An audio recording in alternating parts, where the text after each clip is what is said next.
For what purpose the gentleman from Michigan Rice? Tennessee. Gentleman from Tennessee.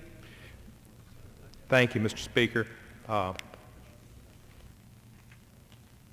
move to suspend the rules and pass House Resolution 905. Clerk will report the title of the resolution. House Resolution 905, resolution recognizing the 70th anniversary of the retirement of Justice Louis D. Brandeis from the United States Supreme Court. Pursuant to the rule, the gentleman from Tennessee, Mr. Cohen, and the gentleman from California, Mr. Lundgren, each will control 20 minutes. The chair recognizes the gentleman from Tennessee. I ask unanimous consent that all members have 5 legislative days in which to revise and extend their remarks and include extraneous material on the resolution under consideration. Without objection, so ordered. And I yield myself such time as I may consume. Gentleman is recognized. Mr. Speaker, this resolution honors Louis D. Brandeis, one of America's greatest jurists and legal minds, on the occasion of the 70th anniversary of his retirement from the United States Supreme Court. In any listing of great Supreme Court justices, Brandeis would have to be among one of the top 3. Among his lasting accomplishments, he's greatly influenced constitutional jurisprudence, especially in the areas of labor relations, free speech, right to privacy, and women's suffrage. Louis Brandeis was born in Louisville, Kentucky, to Jewish parents who had immigrated from Europe, having come from Bohemia after the Bohemian Revolution, trying to create Bohemia as an independent state in the 1850s. After graduating from Harvard Law School at age 20 with the highest grade average in the college's history, he embarked on a legal career in which he devoted so much of his time and energy to important social justice causes, often pro bono, that he became widely known as the people's lawyer. Indeed, he pioneered the pro bono legal tradition. In a ranking of lawyers in America, he'd have to rank among the top 10, independent of his 23-year service in the United States Supreme Court. He was allowed to enter Harvard Law School even though he wasn't of a high school graduate, and he graduated prior to the requisite age of 21 and was given his degree by special resolution. Significant contributions are so numerous it would be impossible to discuss them all, but I'll mention a few. In 1890, he and his law partner Samuel Warren published an article in the Harvard Law Review entitled The Right to Privacy, which he is credited with creating the foundation for that right in American constitutional law. Brandeis felt one of the most significant parts of the American experience was people's right to be left alone. And that's where the right to privacy came into his thinking as he expressed it in his law work. He took on the life insurance industry and J.P. Morgan's railroad monopoly. He was a leading advocate for stronger labor protections.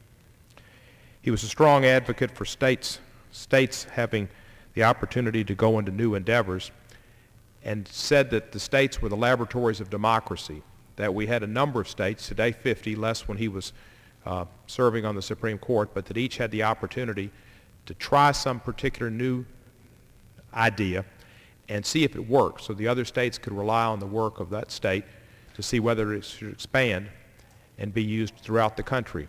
The laboratories of democracy are important, as states such as California looked at medical marijuana, and the other states could then learn. And that spread throughout to 12 or 13 other states. But there was an opportunity to learn rather than doing it all at one time and see if one policy fit the whole nation. He was the chief economic advisor to President Woodrow Wilson and helped develop the Federal Reserve Act and the Federal Trade Commission Act. In 1916, President Wilson nominated him for the Supreme Court. He became the first Jewish Supreme Court justice, where he continued his work on great legal issues and left a lasting legacy in American jurisprudence. Unfortunately, in his confirmation hearing, anti-Semitism was one of the issues that came about and was raised in the Senate. But our country overcame that, and he became the first Jewish Supreme Court justice. Through this resolution, we recognize and celebrate the 70th anniversary of the retirement of Justice Brandeis from the United States Supreme Court, and remember with deep gratitude his many contributions to our nation's life and to the founding also of the State of Israel. I reserve the balance of my time. Gentleman reserves the balance of his time. Gentleman from California. Mr. Chairman, I yield myself such time as I may consume. Gentleman is recognized. Mr. Chairman, I rise in support of H.Res. 905, which recognizes the 70th anniversary of the retirement of Justice Louis Brandeis from the U.S. Supreme Court. There is no doubt he was a brilliant man and he believed the law was best served as a vehicle to correct injustices rather than a gateway to make money. Louis Brandeis was born in Louisville, Kentucky in 1856, the son of Jewish immigrants from Prague, now in the Czech Republic. He excelled in the public schools of his hometown and later studied in Germany. He grew up in a refined and engaged household in which history, politics, and culture were discussed regularly at the dinner table. I might add that one of his early influences was his uncle, Louis Dembitz, who I'm proud to note attended the Republican Party convention in 1860 that nominated Abraham Lincoln as President of the United States. He enrolled in Harvard Law School at age 19, studied so hard that his eyesight failed. Rather than quit school, he paid fellow students to read his textbooks aloud so he could memorize their content. He graduated with the highest grade point average in the history of Harvard Law School at that time. He was best known for his work as a lawyer and justice. And while he eventually earned good money practicing law, he devoted most of his professional life to public causes. He argued cases and wrote treatises on privacy, labor relations, and antitrust matters, and he assisted the Wilson administration crafting the Federal Reserve Act and the Federal Trade Commission. He served on the Supreme Court for 23 years and issued seminal opinions on many of the subjects that consumed him as a lawyer. And yes, he did believe in states being the laboratories of democracy, and I enjoy the gentleman's comments of reference to my home state of California, and I might say rather than choose the subject he chose as an example of California being one of those laboratories, I would suggest Proposition 13, or perhaps 3 strikes and you're out, as guiding lights to the rest of the nation as to how we ought to organize ourselves. Unfortunately, my home state has forgotten some of those messages in the recent past. Mr. Speaker, Justice Brandeis was not without his critics, but this is not the time nor the place to air old grievances. Rather, we're here to honor a man, and so I would use somebody else as a reference point, William O. Douglas, who described Justice Brandeis as being dangerous because he was incorruptible. I urge the members to support H-Res 905, and I would reserve the balance of my time. Gentleman reserves the balance of his time. Gentleman from Tennessee. Thank you. Mr. Speaker, I yield as many minutes as the gentleman from Kentucky, Mr. YARMUTH, needs. Mr. YARMUTH is the genesis of this particular resolution. He hails from the same city that Mr. Brandeis, Justice Brandeis, did, and brings this to memorialize this man's great talents. Gentleman from Kentucky is recognized. I thank the gentleman from Tennessee. Mr. Speaker, in Louisville, we are proud of many of the great things our most legendary residents have achieved. From Muhammad Ali's success in and out of the boxing ring, to Diane Sawyer's groundbreaking work in journalism, to Harlan Sanders' achievements as an entrepreneur, there's evidence of their legacies throughout our community. It's in the stories we tell, it's found in the history embedded in our neighborhoods, and it's seen on the banners hung in their honor throughout town. We are proud that our city has been home to people who have changed the world in the realms of athletics, literature, art, music, business, and in the case of the man we are celebrating today, law. Louis D. Brandeis was born in Louisville, Kentucky in 1856, the son of immigrants, and it was to Louisville that he would return throughout his life. It was from the cradle of the burgeoning immigrant communities of 19th century Louisville that Brandeis began his distinguished career. He excelled first at Louisville's Male High School and then Harvard Law before beginning a successful career as a lawyer and academic that led in 1916 to the bench of the United States Supreme Court when he was nominated by Woodrow Wilson as the first Jewish justice. The achievements of Justice Brandeis, however, go far beyond breaking that ground. His legacy as a jurist and litigator has had a long-standing impact, not just in the courtrooms and law books, but in the lives of every American citizen. His accomplishments were far-ranging, but their influence resonates today and will do so far into the future. To those of us who treasure the First Amendment and its protection of free speech, we can thank the work of Louis Brandeis. To those who value the extension of equal rights to all Americans, we can thank Louis Brandeis. the right to privacy, groundbreaking work in the field of labor relations, successful challenges to once powerful corporate monopolies. The list is long and establishes Justice Brandeis's career as one well-deserving of our recognition in this House, a recognition he has not yet received in the 70 years since he retired from the Supreme Court. The work of Louis Brandeis deserves not just our honor, but our attention. Though the battles we fight today may have changed from those of Brandeis's era, his work is rich in relevance for all of us involved in lawmaking. When few others would, Brandeis took on the powerful monopolies that caused economic havoc during the first half of the 20th century. He was continuously skeptical of large banks and their relationship to corporations whose failure could threaten the entire economy, and he helped develop the Federal Reserve Act of 1913, which clamped down on the banking industry's most egregious practices. In his book, Other People's Money and How the Bankers Use It, and in a series of columns, Brandeis warned his contemporaries of the dangers posed by massive financial corporations accumulating resources and using them irresponsibly. Lessons that forewarned the economic crisis we faced in this country just last year. As a litigator, educator, philanthropist, and jurist, Louis Brandeis did nothing short of ensuring that the rights we now regard as commonplace would endure. His contributions are those for which the entire country should be grateful, and his legacy is something for which all of us in Louisville can be proud. In fact, his legacy in Louisville lives on at the University of Louisville, where the law school now bears the name of Justice Louis Brandeis.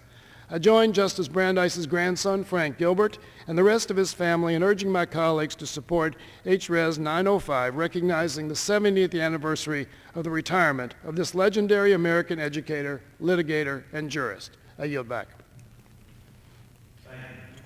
Appreciate Mr. Yarmuth bringing this resolution and his comments. Mr. Speaker, how much time is left? 13 minutes. I reserve the and reserve my time. Gentleman reserves the balance of his time. Gentleman from California. Mr. Speaker, I yield myself so times I may consume. Gentleman is recognized. It is interesting that we have heard of Justice Brandeis's commitment to the First Amendment. One can only wonder what he would think of the current state of interpretation of the First Amendment, where unfortunately it appears that we give greater protection to nude dancing than we do to political speech. One would hope that the Supreme Court, as we anticipate its decision in the most recent challenge to aspects of McCain-Feingold, might listen to some of the interpretations and wisdom of Louis Brandeis with respect to the essence of the First Amendment. One would hope that we would once again regain the notion that protection of political speech is at the forefront of the First Amendment, not an afterthought to the First Amendment. And that when we have gone so far as to have someone representing the Solicitor General of the United States responding to a question in the Supreme Court saying in response to the question, so the law would give you the right to ban books if they said what is contained in the script of the movie that the FEC believes it has the right to stop during a period of time before an election. The response from the representative of the executive branch was yes. If we have come so far that banning books is seen as something allowed under the First Amendment because of the pursuit of purity in political campaigns, then we have lost sight of the First Amendment as understood and expressed by Louis Brandeis. And so I would hope that as we look forward to the end of this year, that we could look forward to a Supreme Court that comes to its senses and understands the essence of the First Amendment. And once again, I would urge my colleagues to unanimously support this recognition on the 70th anniversary of the retirement from the Supreme Court of Louis Brandeis. And with that, I would yield back the balance of my time. Gentleman yields back the balance of his time. Gentleman from Tennessee. Thank you, Mr. Speaker. Indeed, Justice Brandeis had a great impact on this country, not only as a jurist, as we've mentioned, but as a lawyer. And one of his innovations was something called the Brandeis Brief, where not only were precedent used to make an argument, but social data, factual data about changes in society to support the court's positions. Brandeis was not alive at the time of Brown versus Board of Education of Topeka, one of the great decisions of our Supreme Court, but it was a Brandeis brief argument that was used to win that case, for there was little law on the subject that was favorable, but there was much social analysis and facts that helped the court make its decision that separate, in fact, was not equal, and that we needed a change in this country that we had in 1954 that we're continuing to experience today. Justice Brandeis had many quotes which were of great significance, one of which is inscribed in the walls of Congress, I think just beneath this chamber on the first floor. If you look up towards the ceiling, the greatest dangers to liberty lurk in insidious encroachment by men of zeal, well-meaning, but without understanding. That quote, which is inscribed on the walls of Congress, is one that I've long thought about, and people making arguments that sometimes are well-meant, but they take away from the rights that people should have in this country and freedoms.